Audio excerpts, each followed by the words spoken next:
আসসালামু আলাইকুম আপু ভাইয়া, তোমরা কেমন আছো? আল্লাহর রহমতে অবশ্যই ভালো আছো। আর আজকে তোমাদের একেবারে খুবই একটি মজার রেসিপি তৈরি করে দেখাবো, যা ছোট বড় সবাই কিন্তু আমরা পছন্দ করি। আর পুরি খেতে কিন্তু সবাই পছন্দ করে। আর সন্ধ্যাবেলা যদি এইরকম ঘরে ফুলকো পুরি বানানো যায় তাহলে তো কথাই নেই।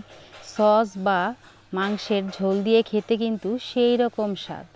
আর হোটেলের মতো যদি নিজেরাই ঘরে বানানো যায় তাহলে তো মজার ব্যাপার, তাই না? তাহলে চলো খুব সহজে কিভাবে ঘরে এরকম আলু পুরি বানিয়ে সবাইকে খাওয়ানো যায় সেই সহজ রেসিপিটা তোমাদের সাথে শেয়ার করব। অবশ্যই তোমাদের ভালো লাগবে। প্রথমে পুরির জন্য একটি খামির বানিয়ে নিতে হবে। আমি এখানে একটি বাটিতে 2 কাপ ময়দা নিয়েছি। পরিমাণ মতো খাবার রেগুলার সয়াবিন তেল 2 টেবিল চামচ দিয়ে দিব। হাফ টেবিল চামচ লবণ পরিমাণ মতো। এগুলো এখন ভালো করে মিশাতে হবে।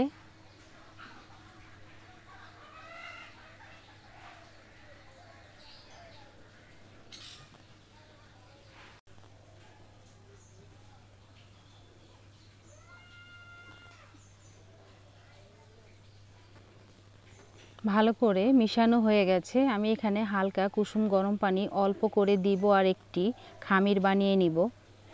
পানি কিন্তু একেবারে দেওয়া যাবে না, তাহলে কিন্তু নরম হয়ে যাবে। অল্প করে দিব আর একটি খামির বানিয়ে নিব।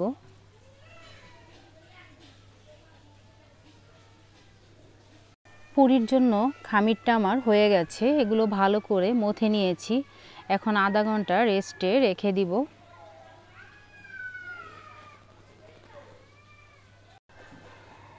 আলু ভর্তার জন্য প্রথমে কয়েকটা মরিচ ভেজে নিতে হবে। মরিচগুলো আমার ভাজা হয়ে গেছে। আমি এখানে অল্প পরিমাণ পেঁয়াজ বেরেস্তা ভেজে নিব।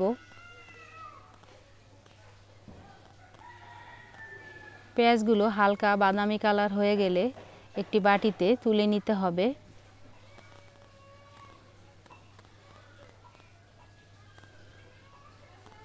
পেঁয়াজগুলো আমার ভাজা হয়ে গেছে। এখন একটি বাটিতে তুলে নিব, ঠান্ডা করে নিব। এখন ভর্তার জন্য পেঁয়াজ আর মরিচ একসাথে ভালো করে মিশিয়ে নিব। আমি এখানে অল্প পরিমাণ লবণ দিয়েছি। এগুলো এখন ভালো করে পেঁয়াজ আর মরিচের সাথে ভালো করে মিশাবো। আর হাত দিয়ে এভাবে ভালো করে মিশ করে নিতে হবে। মরিচ আর পেঁয়াজগুলো ভালো করে মিশ করে নিয়েছি। সিদ্ধ আলুগুলো দিয়ে দিব।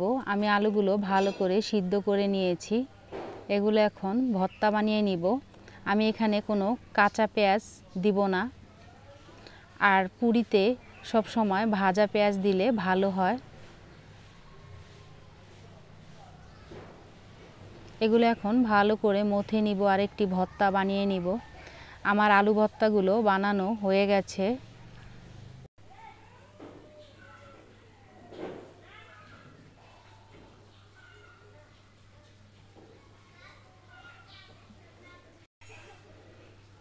আধা ঘন্টা রেস্টে রাখার পর খামিরটা এভাবে হাত দিয়ে আরেকটু ভালো করে মথে নিতে হবে।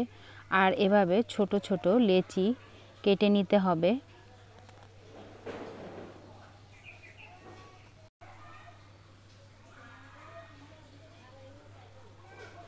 এভাবে ছোট ছোট করে লেচি কেটে নিতে হবে।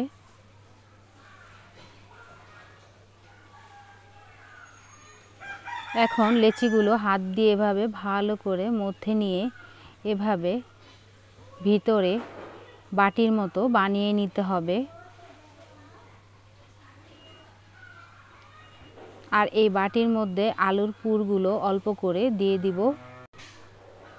পুরগুলো দেওয়ার পর 2 পাশ এভাবে ভালো করে আটকাতে হবে। আর এভাবে হাতের তালুর মধ্যে গোল করে নিতে হবে।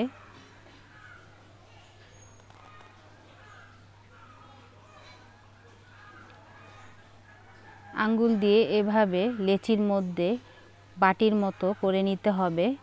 আর এই বাটির মধ্যেই আলুর পুর অল্প করে দিয়ে দিব। আর 2 পাশ এভাবে মুখটা আটকিয়ে নিব। আটকানোর পরে হাতের তালুতে আবার এভাবে গোল করে নিব।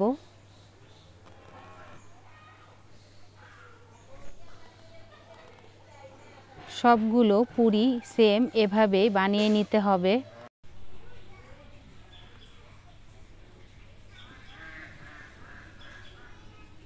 সবগুলো পুরি সেম এভাবে বানিয়ে নিতে হবে।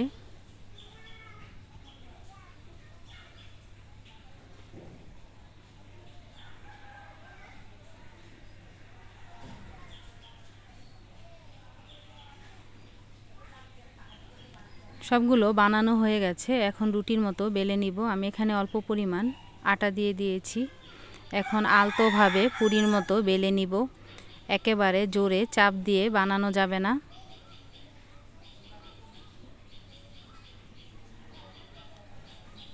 সবগুলো পুরি সেম এভাবে রুটির মতো বেলে নিতে হবে।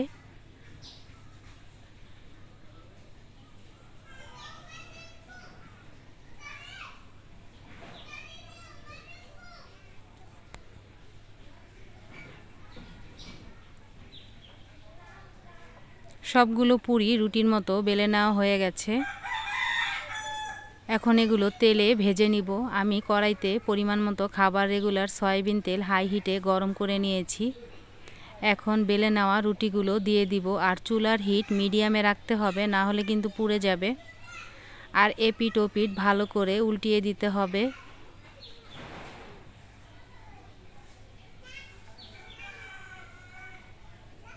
দেখো পুরিগুলো আমার ফুলেছে। আর সবগুলো পুরি সেম এভাবেই হালকা বাদামি কালার করে ভেজে নিতে হবে।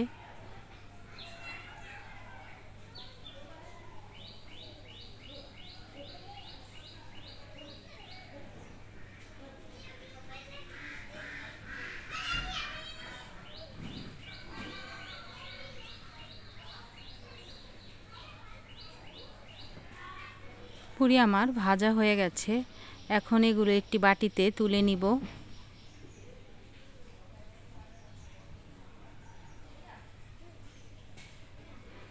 আমি এখানে বড় করে পুরি বানিয়েছি, তোমরা চাইলে ছোট করেও বানাতে পারো।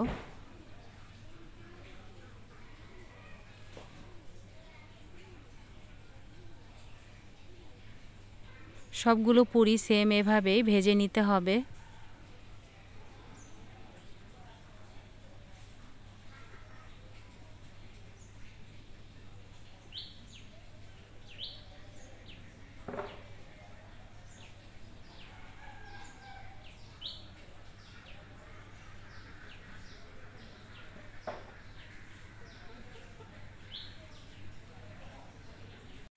আর আমার এই আলু পুরি কেমন হয়েছে অবশ্যই কিন্তু কমেন্ট করে বলবা। আর যারা এখনও বাসায় তৈরি করে খাওনি তারা কিন্তু অবশ্যই তৈরি করে খেয়ে দেখো, একেবারে রেস্টুরেন্টের মতোই স্বাদ।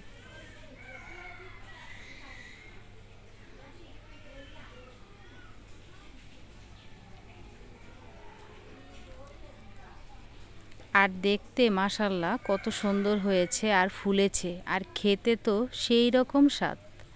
আর সাথে যদি হয় 1 কাপ চা তাহলে তো আর কথাই নেই। আর তৈরি হয়ে গেল একেবারে খুব সহজে আলু পুরি, একেবারে রেস্টুরেন্টের মতো। রেসিপিটা ভালো লাগলে অবশ্যই লাইক শেয়ার কমেন্ট করো। চ্যানেলটি প্লিজ সাবস্ক্রাইব করো। সব সময় ভালো থেকো, সুস্থ থেকো, এই বোনটির পাশে থেকো। আল্লাহ হাফেজ।